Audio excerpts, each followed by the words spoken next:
नमस्कार दोस्तों, मैं राजेंद्र सावा, व्याख्याता राजनीति विज्ञान, आपका इस YouTube चैनल पर हार्दिक स्वागत और अभिनंदन करता हूं। दोस्तों, हम देख रहे थे 12th क्लास की राजनीति विज्ञान की NCERT देख रहे थे हम, और पिछले लेक्चर में हमने चर्चा की शीत युद्ध का दौर किस प्रकार चला था। द्वितीय विश्व युद्ध के बाद में 1945 से 91 तक जो शीत युद्ध का दौर चला था उसमें कौन कौन सी घटनाएं घटित हुई थी और किस प्रकार USSR और संयुक्त राज्य अमेरिका के नेतृत्व में पूरा विश्व दो गुटों में बंट गया था और किस प्रकार महाशक्तियों ने आपस में प्रतिद्वंदिता चली थी। इन सब चीज़ों के बारे में हमने चर्चा की। आज हम चर्चा करने वाले हैं कि शीत युद्ध का विघटन या अंत क्यों हुआ और USSR जो कि 1922 की संधि से स्थापित हुआ था, वो USSR 1991 में आके 15 राज्यों का संघ था, वो विघटित क्यों हो गया।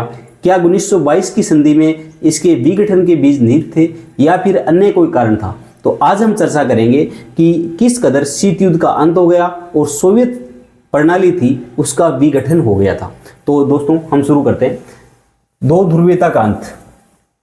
इससे पहले हम देख लेते हैं कि सोवियत संघ के नेता कौन कौन रहे हैं। 1922 की संधि के तहत सोवियत संघ बना था। 1922 की संधि के तहत सोवियत संघ बना था और इसमें अलग अलग देश जुड़ गए थे और फाइनली ये 14-15 देशों का एक संघ बन गया था, जो 1991 में क्या हो गया, ये विघटन हो गया था इसका।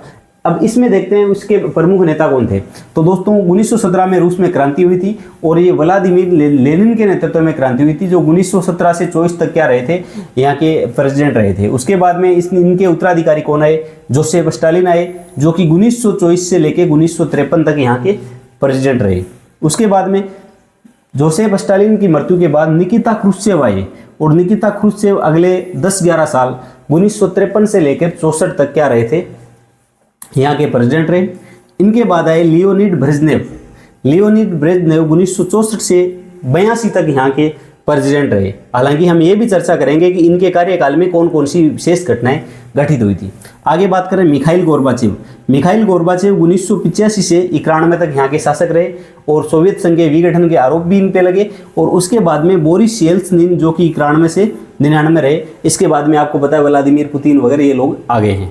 लेकिन राजनीति विज्ञान स्कूल व्याख्याता पेपर में कई बार इनके जोड़े पूछ लिया जाता है कि इन प्रेसिडेंट के समय अमेरिका का राष्ट्रपति कौन था। तो दोस्तों, आपको 1945 से लेकर विशेषकर 1945 से लेकर 1991 तक अमेरिका के राष्ट्रपतियों के बारे में भी जानकारी प्राप्त होनी चाहिए। तो अमेरिका के राष्ट्रपति कौन कौन थे,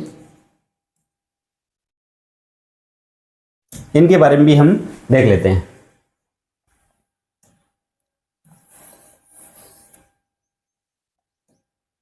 तो दोस्तों, जब 1933 से लेकर यहाँ के 45 तक जो सेकेंड वर्ल्ड वॉर हुआ था, उस दौरान यहाँ के राष्ट्रपति रूजवेल्ट थे। कौन थे? रूजवेल्ट थे। उसके बाद में 1945 से लेकर 1953 तक यहाँ के राष्ट्रपति हैरी एस ट्रूमैन आ गए थे। कौन आ गए थे दोस्तों? ट्रूमैन साहब आ गए थे। उसके बाद में 1953 से लेकर 56-57 तक यहाँ पर राष्ट्रपति रहे थे दोस्तों आइजनहावर। ये अमेरिका के राष्ट्रपति रहे थे, जो कि वियतनाम युद्ध में अमेरिका को झोंका था। इनके बाद में जॉन एफ कैनेडी आ गए। सॉरी, 53 तक नहीं, ये 1953 से 61 तक रहे थे दोस्तों। कब तक? 1961 तक रहे थे। उसके बाद में जॉन एफ कैनेडी जो कि 1961 से 63 तक राष्ट्रपति रहे थे। अब जॉन एफ कैनेडी की हत्या किसी युवक ने कर दी थी। अमेरिका के लगभग 3-4 राष्ट्रपतियों की हत्या वहाँ के आम नागरिक ने की है, तो वो भी हम कभी चर्चा करेंगे। तो जॉन एफ कैनेडी 1963 तक यहाँ पे राष्ट्रपति रहे थे। उसके बाद में दोस्तों जॉनसन आ गए थे। कौन आ गए थे? जॉनसन आ गए थे। और जॉनसन 1963 से लेकर 1967 तक यहाँ के क्या रहे थे? राष्ट्रपति रहे। और इनके बाद में जॉनसन के बाद में रिचर्ड निक्सन आए। रिचर्ड निक्सन आ गए थे। और रिचर्ड निक्सन दोस्तों यहाँ के राष्ट्रपति जो 1971 का भारत पाकिस्तान युद्ध हुआ था, उस टाइम यहाँ के राष्ट्रपति कौन थे? रिचर्ड निक्सन ही थे दोस्तों। तो ये आपको ध्यान रखना चाहिए। इसके बाद में यहाँ कौन बना था? जिमी कार्टर यहाँ के राष्ट्रपति बन गए। Jimmy Carter. और जिमी कार्टर लगभग 8 साल तक यहाँ के राष्ट्रपति रहे थे। जिमी कार्टर आ गए। इसके बाद में यहाँ के राष्ट्रपति बन गए थे रोनाल्ड रीगन।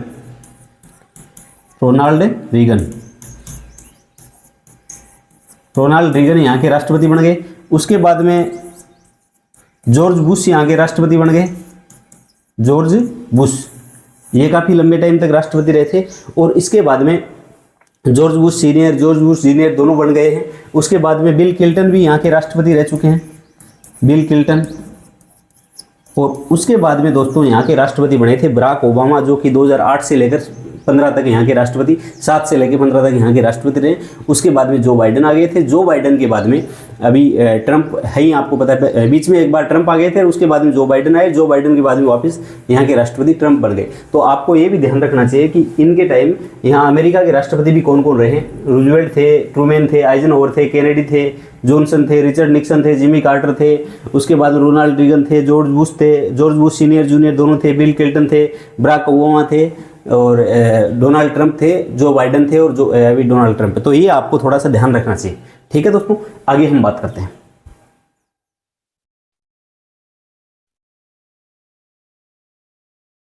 हाँ, आगे बात करते हैं व्लादिमीर लेनिन की। Vladimir Lenin Bolshevik communist party के संस्थापक थे दोस्तों। क्या थे? बोल्शेविक कम्युनिस्ट पार्टी के संस्थापक व्लादिमीर लेनिन थे दोस्तों। ठीक है, उसके बाद हम बात करते हैं 1917 की रूसी क्रांति हुई थी, उसके नायक भी ये थे। मार्क्सवाद के असाधारण सिद्धांतकार थे, पूरी दुनिया में साम्यवाद के प्रेरणा स्रोत थे। जहां कार्ल मार्क्स बात करते थे कि पूरी दुनिया में क्या थे, साम्यवाद के प्रेरणा स्रोत भी थे दोस्तों। ठीक है, ये पूरी दुनिया में साम्यवाद के प्रचार प्रसार के लिए इतने अग्रसर थे कि ये चाहते थे कि पूरी दुनिया में साम्यवादी क्रांति हो जाए। कार्ल मार्क्स के विचारों पर आधारित रूस में जो साम्यवादी क्रांति की थी, ये इन्होंने की थी, बोल्शेविक क्रांति। बोल्शेविक का अर्थ होता है दोस्तों बहुसंख्यक। क्या होता है? बहुसंख्यक बोल्शेविक का अर्थ होता है। और इनका जो विरोधी था वो मेनसेविक भी थे दोस्तों, मेनसेविक अल्पसंख्यक थे। हालांकि इनके नेता टाटस्ट के थे, इनको फिर मरा दिया गया था और यहाँ पर बोल्शेविकों की सरकार बनी थी। बोल्शेविक का मतलब बहुसंख्यक। 1917 की रूसी क्रांति के नायक थे, मार्क्सवाद के असाधारण सिद्धांतकार। जो मार्क्सवाद था, कार्ल मार्क्स के सिद्धांत थे, जो सिद्धांत थे उनको व्यवहार में ढालने का काम किसने किया था? व्लादिमीर लेनिन ने किया था दोस्तों। ठीक है, पूरी दुनिया में साम्यवाद के प्रेरणा स्रोत। इनके बाद में इनका उत्तराधिकारी बना जोसेफ स्टालिन, जो कि बहुत बड़े क्रूर तानाशाह थे। हालांकि तानाशाह सभी हुए, लेनिन के उत्तराधिकारी बने। इन्होंने वहां पर क्या किया? खेती और औद्योगिकरण का बलपूर्वक समूहीकरण किया। और इनके दौर में यूएसएसआर एक ऐसी महाशक्ति बन गया और वहाँ की जो उत्पादन प्रणाली थी वो बहुत ज़्यादा उन्नत हो गई। खेती का सामूहिकरण कर दिया। अब खेती ऐसे मिल्कियत में अलग अलग बंटी हुई नहीं थी। खेती पे किसका कंट्रोल हो गया? स्टेट का कंट्रोल हो गया, राज्य का कंट्रोल हो गया। किनके काल में? इस स्टालिन के काल की बात कर रहे हैं। इसके बाद में सेकेंड वर्ल्ड वॉर में जीत का श्रेय भी किसको जाता है? जोसेफ स्टालिन को जाता है। 1930 के दशक के दौरान अपने विरोधियों को इन्होंने कुचला। इन पे आरोप लगा कि ये बहुत बड़े तानाशाह हैं और इनके जितने भी विरोधी थे इन सबको इन्होंने कुचल दिया, मौत के घाट उतार दिया। सारी जिन लोगों को, दुनिया को पता ही नहीं चला, क्योंकि आपको पता होगा सोवियत संघ की जो प्रणाली थी वो बहुत ही बंद समाज था और वहाँ से कोई भी सूचना बाहर आती नहीं थी, डेमोक्रेसी थी नहीं वहाँ पर। ठीक है ये चीज़ें। उसके बाद में निकिता क्रुश्चेव इसके उत्तराधिकारी बने थे और ये सोवियत संघ के राष्ट्रपति। स्टालिन की नेतृत्व शैली की आलोचना, ये थोड़े से पढ़े लिखे और शांत किस्म के व्यक्ति थे। ये स्टालिन जिस प्रकार से शासन करता था, स्टालिन जिस प्रकार लोगों को दबा के शासन करता था, उसका विरोध करते थे। ठीक है, 1956 में इन्होंने कुछ सुधार लागू किए। पश्चिम के साथ शांतिपूर्ण सहअस्तित्व की का वो सुझाव दिया था कि पश्चिम है, वेस्टर्न के साथ जो यूएसएसआर है वो अगर शांतिपूर्ण सहअस्तित्व के साथ काम करे तो हम बहुत ज़्यादा अच्छा कर सकते हैं, ये इनका कहना था। हंगरी के जन विद्रोह में दमन किया, लेकिन कोई भी होता है जो कितना भी अच्छा क्यों ना हो, लेकिन वो भी अपने पावर का मिसयूज करने से वंचित रह नहीं सकता है। इन्होंने हंगरी में जो सोवियत संघ की समर्थन वाली सरकार थी उसके खिलाफ लोगों ने विद्रोह किया, तो वहाँ पर सोवियत सेना को किसने भेजा? निकिता क्रुश्चेव ने भेजा और वहाँ पर जो विद्रोह का दमन कर दिया था। उसके अलावा 1962 में जो क्यूबा मिसाइल संकट आया था, 1962 का क्यूबा मिसाइल संकट था, उस टाइम यूएसएसआर के राष्ट्रपति निकिता क्रुश्चेव थे। क्यूबा मिसाइल संकट क्या था, इसके लिए मैंने एक सेपरेट वीडियो बना रखा है। हालांकि मैं थोड़ा सा ब्रीफ में बता देता हूँ आपको। क्यूबा एक अमेरिका के पास में, जो अमेरिका का फ्लोरिडा है उसके पास में एक छोटा सा देश है, लगभग 1 लाख वर्ग किलोमीटर क्षेत्रफल वाला देश है, जिस देश में लगभग करोड़ 1 जनसंख्या, 1 करोड़ जनसंख्या वर्तमान में। और वहाँ पर सोवियत संघ ने क्या कर दिया था? अपनी मिसाइलें तैनात कर दी थी। अमेरिका सीधा क्या आ गया था? मिसाइलों की जद में आ गया था। और दोनों देशों के बीच 14 अक्टूबर से लेकर 28 अक्टूबर 1962 तक दोनों देशों के बीच संकट चला और पूरी दुनिया तृतीय विश्व युद्ध की कगार पे आके खड़ी हो गई थी और दुनिया को लगा अब तृतीय विश्व युद्ध होके रहेगा। तो वो क्यूबा संकट था, लेकिन 28 अक्टूबर को इन्होंने मिसाइलें उठा ली थी और केनेडी और इनकी बातचीत हुई थी। उस टाइम केनेडी थे। तो ये दोस्तों आपको पता होना चाहिए। इसके बाद में बात करते हैं लियोनिड ब्रेजनेव की। लियोनिड ब्रेजनेव थे दोस्तों, एक सेकेंड,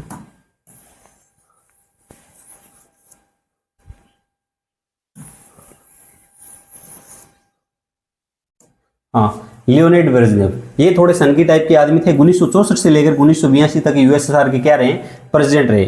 एशिया की सामूहिक सुरक्षा व्यवस्था के सुझाव दिया था। इन्होंने कहा था कि पूरा एशिया है उसकी एक सामूहिक सुरक्षा व्यवस्था होनी चाहिए जिसका नेतृत्व रशिया करने के लिए तैयार है। लेकिन भारत जैसे देश क्योंकि गुटनिरपेक्षता आंदोलन में शामिल थे और इन्होंने इस व्यवस्था को नकार दिया था। अमेरिका के साथ इन्होंने तनाव कम किया और सारी चीजें हुई। चेकोस्लोवाकिया के जन विद्रोह का दमन किया। चेकोस्लोवाकिया में जन विद्रोह हुआ उसका उन्होंने दमन किया। अफगानिस्तान में सोवियत संघ के समर्थन वाली सरकार चल रही थी, उसके खिलाफ जब विद्रोह उठा तो उस विद्रोह को दमन करने के लिए सोवियत संघ में 1979 में इन्होंने हस्तक्षेप किया था दोस्तों, ठीक है। उसके बाद वहाँ के राष्ट्रपति मिखाइल गोर्बाचेव बन गए, जो कि 1985 से लेकर 1991 तक यहाँ के प्रेसिडेंट रहे। इन्होंने सोवियत संघ में सुधार के लिए दो नीतियां चलाई। एक तो पेरेस्ट्रोइका थी जो कि पुनर्रचना, और एक ग्लासनोस्ट खुलेपन। ये दो इन्होंने नीतियां चलाई, पेरेस्ट्रोइका और ग्लासनोस्ट की दो नीतियां चलाई। ये नीतियां क्या थी, इनके बारे में आगे विस्तार से हम चर्चा करेंगे। आर्थिक और राजनीतिक सुधार किए। अमेरिका के साथ हथियारों की होड़ पर क्या लगाई, दौड़ पर क्या लगाई, रोक लगाई। इन्होंने बहुत सी संधियां की, जैसे साल्ट और स्टार्ट वगैरह ये संधियां की, जिसके माध्यम से अमेरिका के साथ जो परमाणु हथियारों की दौड़ थी उस पर इन्होंने रोक लगाई थी दोस्तों। इसके बाद में सेना की वापसी कहाँ से करवाई इन्होंने, अफगानिस्तान से यूएसएसआर की सेना थी वो वापस बुला ली थी, और पूर्वी यूरोप के देशों में जो यूएसएसआर की सेना थी या रूस की सेना थी उसको इन्होंने क्या कर दिया, वापस बुला लिया था। वहीं जर्मनी का एकीकरण करने में भी ये सहायक रहे। जर्मनी जो कि आपको पता है 1902 वर्ल्ड वार के बाद में जर्मनी का विभाजन हो गया था। एक पूर्वी जर्मनी जो यूएसएसआर खेमे में थी और पश्चिमी जर्मनी जो कि पूंजीवादी गुट में अमेरिका के खेमे में थी, उसका 1989 में क्या हो गया था, एकीकरण हो गया था। 1989 में बर्लिन की दीवार गिरा दी गई और 1990 में जर्मनी का एकीकरण हो गया था। इसमें ये सहायक भी रहे हैं दोस्तों। शीत युद्ध को समाप्त किया। हालांकि सोवियत संघ के विघटन के इन पे आरोप भी लगे, क्योंकि इन्होंने सुधार भी किए, और सुधार करने से एक तरफ जनता ये चाह रही थी कि जल्दी सुधार हो, वहीं दूसरी तरफ इनके जो पार्टी के लोग थे वो चाह रहे थे कि ये सुधार क्यों कर रहे हैं, इससे हमारे विशेषाधिकार क्या हो जाएंगे, कम हो जाएंगे। तो ऐसी सिचुएशन में इन पे आरोप भी लगे थे। इसके बाद में बोरिस येल्त्सिन आ गए थे। रूस के प्रथम इलेक्टेड राष्ट्रपति रहे 1991 से 99, क्योंकि 91 तक कौन था, 91 तक यूएसएसआर था, रूस नहीं था। रूस एक यूएसएसआर का एक सदस्य देश था जो सबसे पावरफुल जरूर था और सारी की सारी पावर वहीं से चलती थी, लेकिन आधिकारिक रूप से बात करें तो वो यूएसएसआर था, ठीक है। अब 1991 में यूएसएसआर का विघटन हो गया। रूस में जब चुनाव हुए तो रूस के चुनाव में प्रथम राष्ट्रपति कौन बने, बोरिस येल्त्सिन बने। हालांकि ये जो बोरिस येल्त्सिन थे इनको राजनीति में लेके कौन आया था, मिखाइल गोर्बाचेव लेके आए थे। इनको मॉस्को का मेयर बनाया था। और मजे की बात ये है दोस्तों कि जब 1991 में गोर्बाचेव का तख्ता पलट करने की कोशिश की जा रही थी, इनको हटाने के लिए पार्टी के लोगों के द्वारा जो तख्ता पलट करने की कोशिश की जा रही थी, उनमें सबसे आगे नाम कौन था, बोरिस येल्त्सिन का था। इसलिए कहते हैं राजनीति में कोई परमानेंट दोस्त नहीं होता, कोई परमानेंट दुश्मन नहीं होता। सब कुछ अपने स्वार्थ के अकॉर्डिंग चीज़ें चलती है, अपने स्वार्थ अवसर प्राप्त करना राजनीति है। इसके बाद में सोवियत संघ के विघटन में केंद्रीय भूमिका किसने निभाई थी, बोरिस येल्त्सिन ने सोवियत संघ के विघटन में केंद्रीय भूमिका निभाई थी। ये हम चर्चा कर चुके। इसके बाद में बात करें साम्यवाद से पूंजीवाद के संक्रमण के दौरान रूसी लोगों को हुए कष्ट के लिए इनको जिम्मेदार किसको ठहराया गया था, बोरिस येल्त्सिन इनको जिम्मेदार ठहराया गया था। तो ये हमने देख लिया कि किस प्रकार यूएसएसआर के जो प्रेसिडेंट थे उन्होंने क्या क्या काम किया था। ये कई बार एग्जाम में अपने से पूछा जा सकता है, ठीक है। उसके बाद में हम बात करें बर्लिन की दीवार, तो बर्लिन की दीवार के बारे में हमने पहले चर्चा कर ली है। पूर्वी और पश्चिम, एक सेकंड,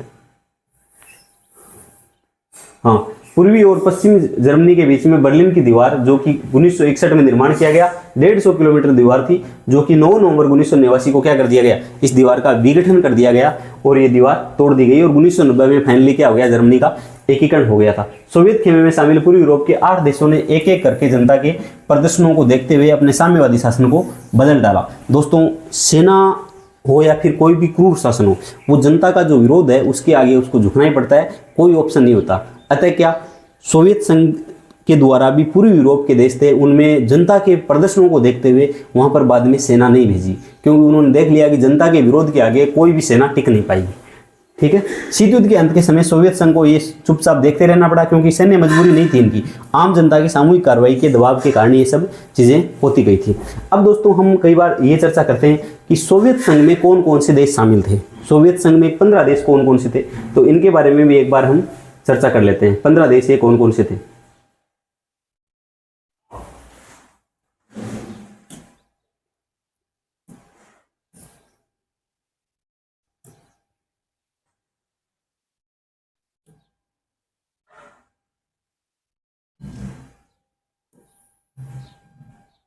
जो यूएसएसआर बना था, उस यूएसएसआर में 15 देश कौन कौन से थे।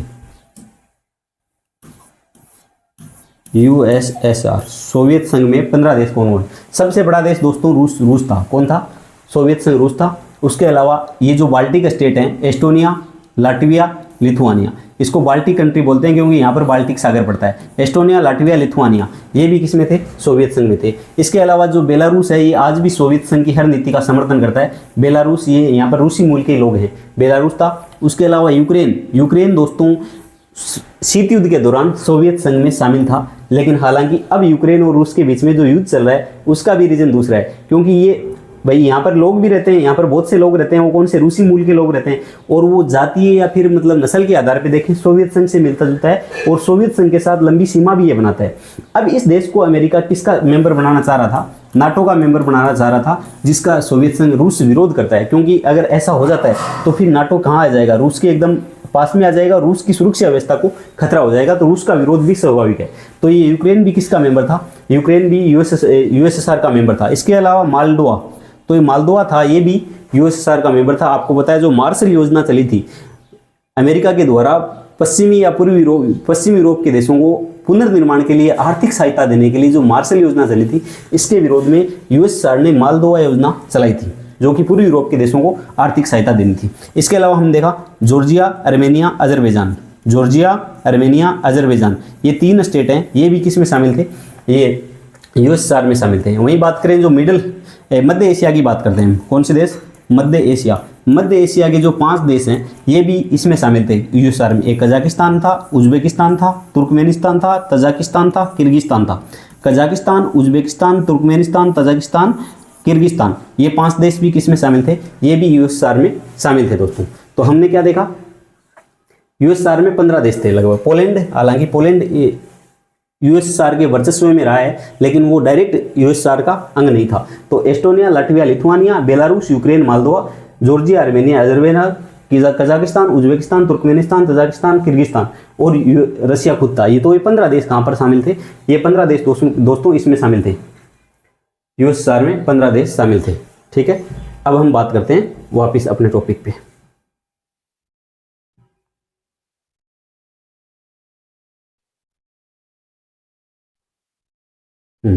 आगे हम अपने टॉपिक की बात करते हैं। अब हम देखते हैं कि सोवियत प्रणाली क्या थी।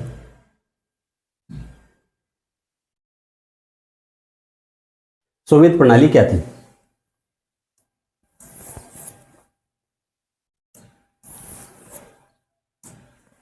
उन्नीस 1917 की क्रांति के बाद सोवियत संघ अस्तित्व में आया। 1922 के संधि के अनुसार उद्देश्य क्या थे? समाजवादी, जो कार्ल मार्क्स के समाजवादी आदर्श थे, उन पे आधारित समतामूलक समाज, जो समानता पे आधारित समाज का निर्माण करना था। लेकिन व्यवहार में क्या हुआ? कम्युनिस्ट पार्टी के जो पदाधिकारी थे उनका पूरी व्यवस्था पे नियंत्रण होता चला गया और मजदूरों का शासन की बजाय मजदूरों पे शासन होने लगा था। ठीक है। इनके साधन क्या थे? इन्होंने साधन अपनाया स्टेट को, अर्थात राज्य होगा और एक होगी पार्टी। राज्य का प्रतिनिधित्व कम्युनिस्ट पार्टी कर रही थी। विपक्ष को यहाँ पर कोई जगह नहीं दी गई, अर्थात विपक्ष से बिल्कुल भी नहीं होगा। इकोनॉमी पे किसका नियंत्रण होगा? स्टेट का नियंत्रण होगा, अर्थात राज्य द्वारा संचालित समाजवाद व्यवस्था अपनाई गई थी। ये 1917 की क्रांति के बाद समतामूलक समाज की स्थापना के लिए स्थापित की गई सोवियत प्रणाली। निजी संपत्ति की संस्था को समाप्त कर दिया। निजी कुछ भी नहीं था। व्यक्ति जन्म से लेकर जब माँ के गर्भ में है तब से लेकर कब्र तक पूरी की पूरी व्यवस्था राज्य की थी, अर्थात कोई भी सारी पढ़ाई लिखाई शिक्षा स्वास्थ्य सब कुछ किसके पास था? या फिर बात करें जन कल्याण, सारा सब कुछ राज्य के पास था। और व्यक्ति जब कुछ भी अर्न करेगा, इनकम करेगा, वो सारी क्या किसके कंट्रोल में होगी? राज्य के कंट्रोल में होगी। जितना जिसको जरूरत होगी वो राज्य दे देगा। हालांकि व्यक्ति अपने पास निजी संपत्ति बिल्कुल भी नहीं रख सकता था। ये इस व्यवस्था में शुरू की गई थी। इसको स्टेट और कम्युनिस्ट पार्टी को क्या बनाया गया? माध्यम बना गया। विपक्ष यहाँ पर था नहीं, राज्य का नियंत्रण इकोनॉमी पे यहाँ पर रहा था। सेकेंड वर्ल्ड वॉर के बाद पूर्वी यूरोप के देश सोवियत संघ के अंकुश में आ गए, क्योंकि सोवियत संघ ने इनको फांसीवादी जो मुसोलिनी था और हिटलर था, इनसे क्या करवाया था? आज़ाद करवाया था। किससे आज़ाद करवाया था? मुसोलिनी और हिटलर से इनको आज़ाद करवाया था। इस वजह से ये देश भी किसके चंगुल में आ गए थे? सोवियत संघ के चंगुल में आ गए थे। सेकेंड वर्ल्ड वॉर के बाद यूएसएसआर की इकोनॉमी बहुत बड़ी थी दोस्तों। क्या थी? यूएसएसआर की इकोनॉमी बहुत बड़ी इकोनॉमी थी। हालांकि उसके बावजूद अमेरिका की सबसे बड़ी इकोनॉमी थी उस टाइम। इनकी संचार प्रणाली बहुत उन्नत थी। ऊर्जा संसाधन में इनके पास बहुत था। आज भी देखो एलपीजी या फिर पेट्रोलियम गैस के इनके पास बहुत बड़े भंडार हैं। घरेलू उद्योग था इनका बहुत ज़्यादा उन्नत था, क्योंकि यहाँ पर पिन से लेकर कार तक सारी की सारी चीज़ें कहाँ बनती थी? यूएसएसआर में बनती थी दोस्तों। तो ये सब चीज़ें आपने देखी है। सोवियत प्रणाली में क्या था? इकोनॉमी बड़ी थी, संचार प्रणाली उन्नत थी। जो इतना बड़ा रूस है वो पश्चिम से पूर्व सारा का सारा मतलब किससे जुड़ा हुआ था? संचार प्रणाली से उन्नत रूप से जुड़ा हुआ था। उसके बाद में ऊर्जा संसाधन इनके पास बहुत अच्छे थे और घरेलू उद्योग इनका बहुत ज़्यादा था। प्रोडक्शन पावर थी इनके पास बहुत अच्छी थी। और कोई भी देश है जो ग्लोबल पावर बनता है या फिर महाशक्ति बनता है, तो उसके लिए सबसे बड़ी बात यह है कि उसके पास वो प्रोडक्शन हब होना चाहिए, उत्पादन प्रणाली, इंफ्रास्ट्रक्चर उनका बहुत शानदार होना चाहिए, ताकि वो क्या करे? प्रोडक्शन करता रहे, उत्पादन बहुत अच्छा होना चाहिए। अमेरिका क्यों बना महाशक्ति? क्योंकि अमेरिका का सब चीज़ों का उत्पादन अमेरिका खुद करता है हर जगह, चाहे वो साइंस हो, चाहे टेक्नोलॉजी हो, चाहे उद्योग हो, हर जगह अमेरिका क्या है? आगे है। उसके अलावा चाइना क्यों बना महाशक्ति? क्योंकि चाइना का प्रोडक्शन पावर ही बहुत अच्छा है। और भारत पीछे क्यों रह गया? क्योंकि भारत ने कभी भी किस पे ध्यान नहीं दिया? उत्पादन पे ध्यान नहीं दिया। भारत डायरेक्ट जो एग्रीकल्चर सेक्टर है उससे डायरेक्ट सर्विस सेक्टर में क्या छलांग लगा रहा है। हालांकि यदि भारत बीच की जो स्टेज है, कोई भी स्टेज को आप छोड़ोगे तो फिर उसका आपको वो गैप कभी मिटेगा नहीं। तो भारत को उत्पादन आज भी इंफ्रास्ट्रक्चर डेवलपमेंट करके भारत को प्रोडक्शन पे ध्यान देना चाहिए, ताकि एक भारत पावर बन जाए। वरना क्या हुआ?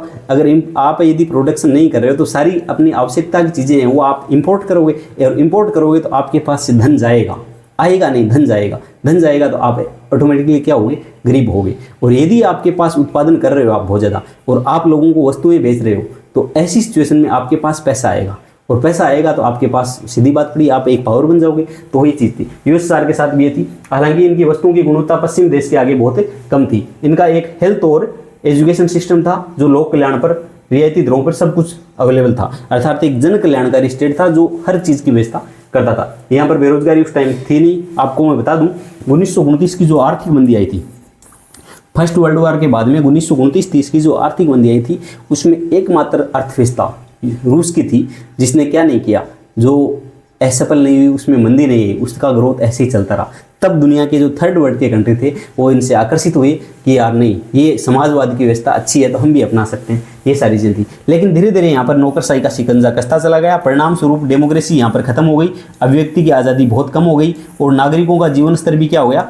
लो हो गया था। इस वजह से क्या हुआ? सोवियत संघ में कहने को तो 15 गणराज्य थे, बट रूस का प्रभुत्व सर्वाधिक था, जिसमें अन्य गणराज्यों की जनता अक्सर उपेक्षित और दमित महसूस करती थी, क्योंकि रूस सबसे पावरफुल था और रूस के पास सारी चीज़ें थी दोस्तों। तो क्या हुआ? ये सोवियत प्रणाली ध्यान रखना, इकोनॉमी अच्छी इकोनॉमी थी, संचार प्रणाली उन्नत थी, ऊर्जा संसाधन थे, घरेलू उद्योग पिन से लेकर कार तक सब कुछ बनते थे, हेल्थ और एजुकेशन सिस्टम बहुत अच्छा था, लोक कल्याण थी, बेरोजगार था नहीं। लेकिन धीरे धीरे नौकरशाही का शिकंजा कसने से डेमोक्रेसी खत्म हो गई, यहाँ पर थोड़ी बहुत नाम की थी, और अब व्यक्ति की आज़ादी एकदम खत्म हुई, नागरिकों का जीवन क्या हो गया? एकदम जीवन स्तर भी लो हो गया था। इस वजह से यहाँ पर लोग क्या करने लगे? विरोध करने लगे। तो ये सब चीज़ें आपने देखी। सोवियत प्रणाली, हथियारों की दौड़ में सोवियत संघ ने समय समय पर अमेरिका को टक्कर दी, लेकिन टेक्नोलॉजी में वो पिछड़ गया था, बुनियादी ढांचे, परिवहन और ऊर्जा के मामले में पिछड़ गया था, और नागरिकों की राजनीतिक और आर्थिक आकांक्षाओं को पूरा करने में सोवियत संघ कहीं ना कहीं क्या रहा था? विफल रहा था दोस्तों। ठीक है, ये चीज़ आपको पता होगी। क्या कहाँ पिछड़ गया? टेक्नोलॉजी में पिछड़ गया, बुनियादी ढांचे में जो इंफ्रास्ट्रक्चर डेवलपमेंट है वहाँ पिछड़ गया, और नागरिकों की राजनीतिक और आर्थिक आकांक्षाओं को पूरा करने में पीछे रह गया। इस वजह से वहाँ पर विरोध शुरू हो गए। 1979 में सोवियत संघ द्वारा अफगानिस्तान में हस्तक्षेप किया गया। मैंने बताया था लियोनिड ब्रेजनेव था, इन्होंने अफगानिस्तान में रूस के समर्थन वाली सरकार को बचाए रखने में वहाँ पर क्रांतिकारियों को दबाने के लिए हस्तक्षेप किया था, जो कि 1989 में जाकर वहाँ से वापस निकल पाया था। ठीक है, आगे सोवियत संघ में लोगों का परिश्रम तो लगातार बढ़ रहा था, मेहनत तो लोग कर रहे थे, लेकिन उत्पादकता टेक्नोलॉजी में व पश्चिम देशों में पीछे छूट गया था। और इस वजह से क्या हुआ था, खाद्यान्न का आयात बहुत बढ़ गया था। मैंने अभी बताया था आपको कि यदि आप प्रोडक्शन हब नहीं है, आप चीज़ों का उत्पादन नहीं कर रहे हो, तो आपके पास क्या है, यहाँ पे लोग परिश्रम तो कर रहे थे लेकिन उत्पादन धीरे धीरे क्या हो गया, कम हो गया। टेक्नोलॉजी इनके पास कम हो गई थी। इस वजह से सारी की सारी चीज़ क्या आ रही थी, पहले जो पिन से लेकर कार तक सारी चीज़ें ही बन रही थी, ये दूसरे देशों को इंपोर्ट करता था, इसके पास पैसा था। और अब क्या करने लग गया, सारी की सारी चीज़ें ये बाहर से इंपोर्ट करने लग गया। और बाहर से इंपोर्ट करने की वजह से इनके पास से जो पैसा था वो कहाँ जाने लग गया, दूसरे देशों में जाने लग गया। तो ऑटोमेटिकली लोग क्या होंगे, गरीब होंगे दोस्तों। ठीक है, 1970 इस वजह से खाद्यान्न क्या होने लगा, आयात होने लगा। 1970 के दशक के अंतिम वर्षों में व्यवस्था लड़खड़ा रही थी और अंत में ठहर सी गई थी। गोरबाचेव आए, गोरबाचेव आने के बाद में क्या हुआ, गोरबाचेव आए और गोरबाचेव आने के बाद में सोवियत संघ का विघटन गोरबाचेव के काल में, आपको पता ही है ये सब चीज़ें। गोरबाचेव ने सोवियत संघ को लोकतांत्रिक रूप देने और सुधार करने का फैसला किया। पूर्वी यूरोप की साम्यवादी सरकारें गिरने लगी, सोवियत संघ के विघटन की गति तेज हो गई। गोरबाचेव ने देश के अंदर आर्थिक राजनीतिक सुधारों और लोकतंत्रीकरण की नीति चलाई। इन सुधार नीतियों में कम्युनिस्ट पार्टी द्वारा विरोध किया गया। दोस्तों, गोरबाचेव एक बहुत ही पढ़ा लिखा और समझदार शांति प्रवृत्ति का व्यक्ति था। उसने क्या किया, उन्होंने पश्चिम के साथ संबंध भी किए, परमाणु हथियारों की दौड़ थी उसको भी खत्म किया। इसके अलावा यूएसएसआर के अंदर इन्होंने काफ़ी सुधार किए, जिसमें लोगों को लोकतांत्रिक व्यवस्था देने के लिए और जो यहाँ की जो आर्थिक और राजनीतिक सुधार है, यहाँ की जो प्रोडक्शन पावर है, या फिर बात करें इनकी अर्थव्यवस्था है, उसमें भी सुधार करने के प्रयास किए। लेकिन उन सुधारों से वो सुधार इतने धीमे थे कि जनता को अब पश्चिम के बारे में जानकारी प्राप्त हो रही थी। और जनता ने क्या देखा कि हमारी जो यहाँ पर सुधार की गति है वो बहुत धीमी है। इस वजह से जनता जल्दी सुधार करने के पक्ष में थी और जनता ने विद्रोह कर दिया। वहीं गोरबाचेव ने दूसरी तरफ जो कम्युनिस्ट पार्टी के समर्थन से गोरबाचेव टिका हुआ था, कम्युनिस्ट पार्टी के लोगों ने भी विरोध शुरू कर दिया, क्योंकि वो चाहते थे कि गोरबाचेव किसी भी प्रकार का सुधार नहीं करे। यदि ये सुधार करेंगे तो हमारे क्या होगा, हमारे विशेष अधिकार छीनते चले जाएंगे और हम आम व्यक्तियों की तरह हो जाएंगे। इस वजह से कम्युनिस्ट पार्टी के लोगों ने गोरबाचेव का विरोध किया। तो गोरबाचेव का समर्थन दोनों तरफ से जाता रहा, न तो जनता ने उनको समझा और नई कम्युनिस्ट पार्टी के लोगों ने समझा। तो दोनों से फिर गोरबाचेव के खिलाफ एक 1991 में तख्तापलट का प्रयास भी हुआ था। ये सारी चीजें 1991 में तख्तापलट, बोरिस येल्त्सिन प्रेसिडेंट बने, केंद्रीकृत नियंत्रण को मानने से इनकार कर दिया। परिणाम स्वरूप सत्ता मॉस्को से क्या गणराज्यों की तरफ चली गई थी। ये सारी चीजें आपने देख ली। इसका परिणाम क्या हुआ, इसका परिणाम हुआ यूरोपीकृत राज्यों की संप्रभुता की मांग ज्यादा थी। मध्य एशियाई गणराज्य सोवियत संघ के साथ रहना चाहते थे। हालांकि पहले क्या लग रहा था, पहले ये लग रहा था कि जो मध्य एशिया के राज्य हैं वो राज्य नस्ली आधार पे या जातीय आधार पे किसके साथ नहीं है, यूएसएसआर से मिलते जुलते नहीं है। तो अगर क्रांति होगी तो सबसे पहले मध्य एशिया के जो कजाकिस्तान, किर्गिस्तान, उज्बेकिस्तान, तुर्कमेनिस्तान जैसे देश हैं यहाँ पर होगी। लेकिन हुआ इसके उल्ट, हुआ क्रांति कहाँ से हुई, जो पूर्वी यूरोप के देश थे, बाल्टिक राज्य थे, एस्टोनिया, लाटविया, लिथुआनिया थे, इन राज्यों में क्या हुई थी, क्रांति हुई थी। कारण क्या था, वो लोग समृद्ध, वो राज्य बहुत समृद्ध थे, आर्थिक दृष्टि से समृद्ध थे। उनको लग रहा था कि हमारे पास पैसा है और उस पैसे का यूज यूएसएसआर जो पिछड़े राज्य है उनके विकास के लिए कर रहा है, तो हमें इनके साथ नहीं रहना था। इस वजह से वहां पर क्रांति हो गई दोस्तों। उसके बाद में क्या हुआ, उसके बाद में 1991 में सोवियत संघ की समाप्ति की घोषणा कर दी। किसने, रूस ने, यूक्रेन ने, बेलारूस ने।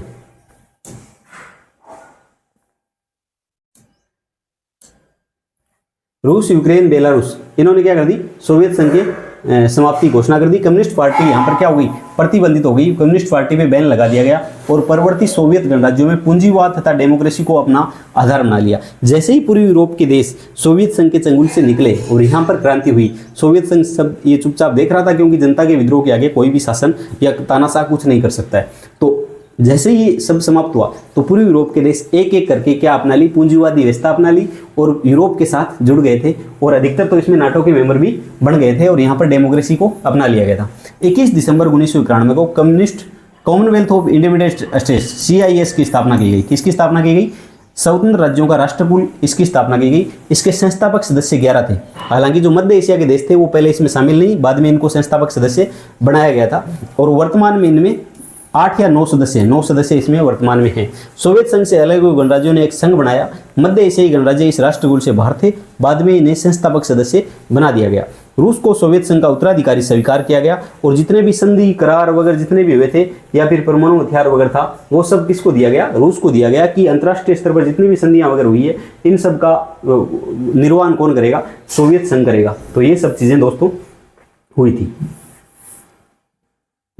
आगे बात करें सोवियत संघ का विघटन हुआ क्यों, क्या कारण था सोवियत संघ का विघटन होने का।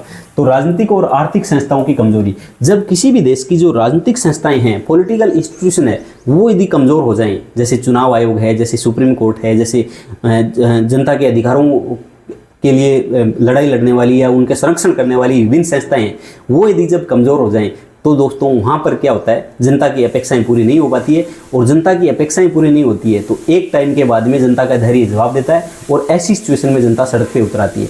ठीक वैसी सिचुएशन यहाँ हुई, क्योंकि यहाँ पर पॉलिटिकल सेंट्रलाइजेशन इतना ज़्यादा हो गया कि हर जगह कम्युनिस्ट पार्टी का क्या हो गया, एकाधिकार हो गया। वहाँ की सुप्रीम कोर्ट पे भी, वहाँ के चुनाव आयोग पे भी और विभिन्न प्रकार की जनता के अधिकारों का संरक्षण करने वाली संस्थाओं पे कम्युनिस्ट पार्टी का एकाधिकार हो गया। इस वजह से जनता को क्या हो गया, जनता वहाँ पर विद्रोह करने के अलावा जनता के पास कोई और ऑप्शन नहीं है। किसी भी देश में ऐसा होता है, जब लोकतांत्रिक संस्थाएं कमजोर पड़ जाती है, जब आर्थिक संस्थाएं कमजोर पड़ जाती है, तब जनता को सड़क पे उतरना ही पड़ता है दोस्तों। ठीक है, इकोनॉमी में गतिरोध क्यों आया यहाँ पर, आर्थिक संसाधन थे सोवियत संघ के पास, लेकिन वो आर्थिक संसाधन कहाँ लग गए थे, वो परमाणु हथियारों पे खर्च कर दिया। क्योंकि किसकी बराबरी करनी थी, यूएसए की बराबरी करनी थी, सैनिक खर्च कर दिया। अब दोस्तों मजे की बात क्या है कि ये जो कोई भी महाशक्ति होती है वो अनाप शनाप सैनिक खर्च करती है और दुनिया के सभी फालतू के विवादों में फंसती है। अभी आप वर्तमान में देखो, ईरान में अमेरिका को फंसने की क्या जरूरत थी, लेकिन अमेरिका अपने मतलब पावर दिखाने के लिए यहाँ पर फंस गया, वेनेजुएला को हड़प लिया,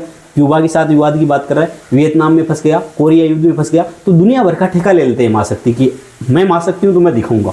और ऐसी सिचुएशन में युद्ध का खर्चा इतना हो जाता है इनके ऊपर कि फिर वो क्या हो जाती है, पूरी की पूरी अर्थव्यवस्था इनकी बर्बाद हो जाती है। क्योंकि युद्ध पे इन्होंने अर्थव्यवस्था जीडीपी का एक बहुत बड़ा हिस्सा है वो कहाँ खर्चा हो जाता है, वो युद्धों पे खर्चा हो जाता है। ऐसी स्थिति में सोवियत संघ का क्या हो गया, विभाजन हो गया। पूर्व यूरोप के पिछले कुछ देशों के विकास पे खर्चा कर दिया। हालांकि जो यूएसएसआर था, रूस के पास सब चीज़ें होते हुए भी वो अपने राज्यों में खर्चा नहीं कर पाया और पूर्वी यूरोप के देश थे उनके विकास पे खर्च किया। और पूरा का पूरा खर्च कहाँ लगा दिया इन्होंने, हथियारों पे लगा दिया, सैनिक खर्च पे लगा दिया, पूर्वी यूरोप के पिछले कुछ देशों के विकास पे लगा दिया। सोवियत संघ के नागरिकों की जानकारी पश्चिमी मुल्कों की तरक्की के बारे में बढ़ी थी। सोवियत संघ के लोगों ने अपने पिछड़ेपन का राजनीतिक मनोवैज्ञानिक रूप से धक्का लगा। हालांकि इनको बताया गया था कि हम बहुत ज़्यादा क्या कर रहे हैं, विकास कर रहे हैं, दुनिया की सबसे फास्ट ग्रोइंग इकोनॉमी कौन सी है, यूएसएसआर है, ऐसा सब चीज़ें बताएगी, हम विकास कर रहे हैं, हम महाशक्ति हैं, हम विश्व गुरु हैं, ऐसी बातें की गई। लेकिन हालांकि हुआ क्या, हालांकि कुछ नहीं है, अर्थव्यवस्था अवरुद्ध हो गई और बहुत भारी भ्रष्टाचार हो गया और हर तरीके से पावर क्या सेंट्रलाइज कर दी गई। जब लोगों को ऐसे पता चलता है तो लोगों को मनोवैज्ञानिक रूप से एक धक्का लगता है कि यार हमें तो झूठ बोला गया, हमें तो मूर्ख बना दिया गया। ऐसा दोस्तों बहुत सारी व्यवस्था में होता है। जब लोगों को ये बताया जाता है हम विश्वगुरु बन रहे हैं, हमारी धाक चल रही है, हम चाहे वहाँ पर ये करा दें ये करा दें, लेकिन वास्तव में जब जनता के सामने चीज़ें आती है तब जनता को क्या लगता है, धक्का लगता है दोस्तों।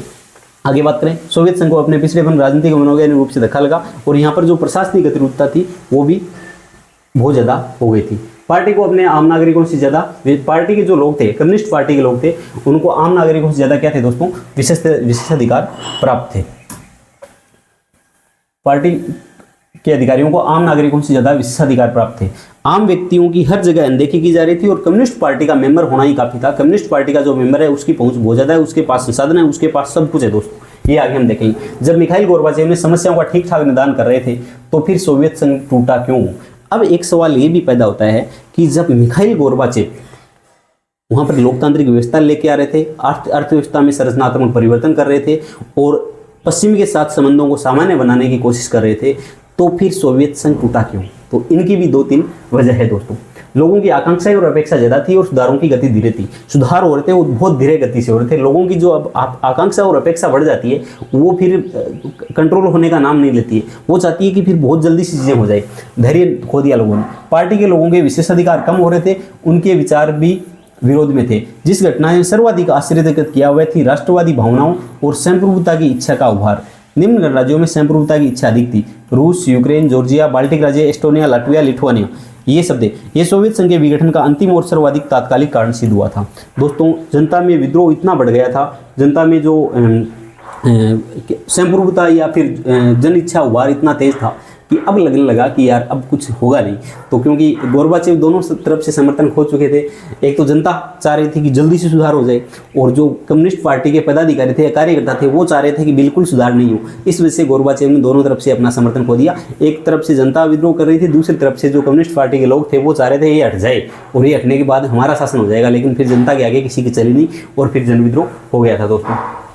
उसके बाद में देखिए, शीत युद्ध के दौरान बहुत से लोग ये सोचते थे कि मध्य एशियाई गणराज्यों में राष्ट्रवादी आकांक्षा उभार सबसे अधिक होगा, क्योंकि ये गणराज्य रूस से आर्थिक और धार्मिक और नस्ली लिहाज से अलग हैं और आर्थिक रूप से पिछड़े हुए भी हैं। लेकिन ऐसा नहीं हुआ। मैंने आपको बताया था कि ये सारी चीज़ें थी। सोवियत संघ के प्रति अपेक्षाकृत समृद्ध गणराज्यों में अधिक असंतोष था, क्योंकि इनके दिमाग में ये चीज़ थी कि ज़्यादा पिछड़े इलाकों को सोवियत संघ में शामिल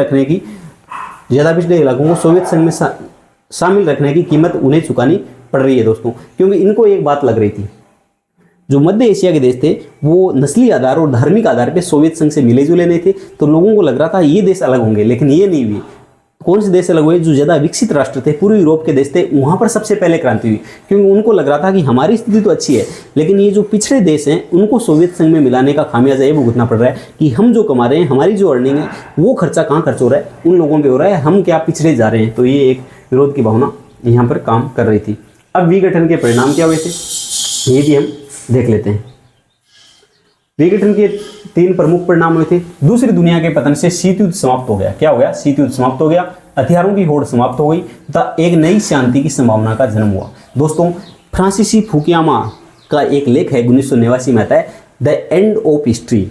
जैसे ही शीत युद्ध का अंत होता है तो उनका ये कहना है कि अब विचारधारात्मक लड़ाई खत्म हो गई है, अमेरिका एकमात्र सुपर पावर बन गया है, अमेरिका की जो पूंजीवादी विचारधारा है वो सर्वमान्य विचारधारा बन गई है, और अब क्या है, अब किसी प्रकार की कोई लड़ाई नहीं है। लेकिन वो दोस्तों, वो भी वहाँ पर गलत थे, क्योंकि कोई भी विचारधारा है वो सर्वमान्य विचारधारा हो ही नहीं सकती है, उसके वाद विवाद ये सब चीज़ें आती रहती है। ठीक है, आगे वो हेगल का जो वाद विवाद संवाद वाला डायलॉग था वो उन्होंने पढ़ा नहीं था, वो थ्योरी पढ़ी हुई नहीं थी, इस वजह से उन्होंने वो थ्योरी दे दी।